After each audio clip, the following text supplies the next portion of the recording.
Hello, so today I'm going to go over some of the history of the neighborhood in Westwood called the Maze. This is an older neighborhood, pretty compact homes and everything, right near the high school and the Dunkin' Donuts, which we're getting an ad for. But yeah, so when I kind of looked into the history of this, I found it pretty interesting, so I thought it'd be cool to share. But yeah, I'll just give a quick tour on Google Street View just for reference in case you are not as familiar with the area. But yeah, it's just uh you know pretty standard Massachusetts neighborhood.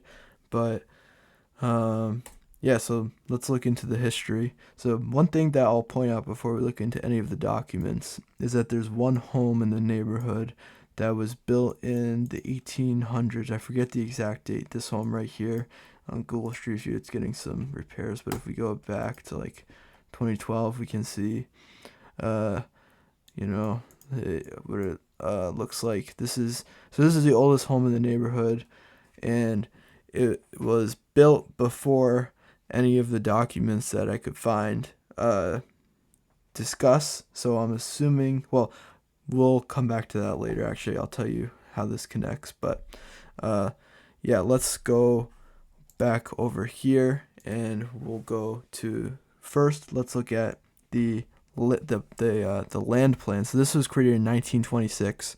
So this is 100 years ago, and this is when they first created the street grid in the neighborhood, and they drew it down on paper. You can see it's kind of yellowed by the time they scan this in, but drawn very accurately, and the street grid is still exactly like this today. But yeah, the deeds that everybody in this neighborhood owns today reference the block numbers or letters that this plan references. So for example, like if you owned a house on the corner over here of Fisher and Bonney Street, it would say that you own it would reference the number of this plan, and then it would say you own in block Q 5, 3, and 1. And you can go look these up. They're a public record as well on the Norfolk Research. But yeah, so this is kind of the official like reference material for anybody who lives in this neighborhood of what land they own. Uh, this is 1926. So, and then this is the land plan drawn up in 1904 of the former owner of all of this land, that is the Maze where that plan was drawn up. Uh, so this was basically what happened here is it was a guy named Dudley H. Bailey, and he died. The land was put in a trust, and then it was kind of surveyed, and they created this plan so that it could be sold off. And then once it was sold, that's when they created this, the new owner. But the former owner owned the land. And so as we can see, this is 1904, May 25th.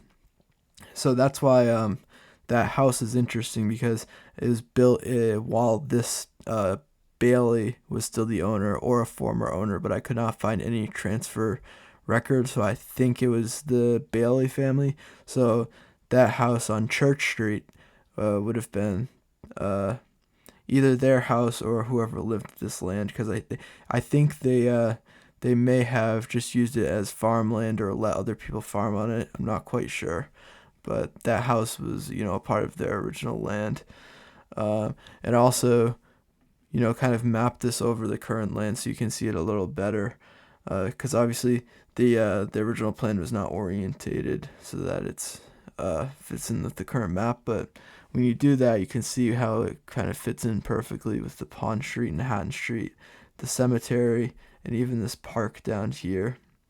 And then the rest of the neighborhood, the grid fits perfectly into this land.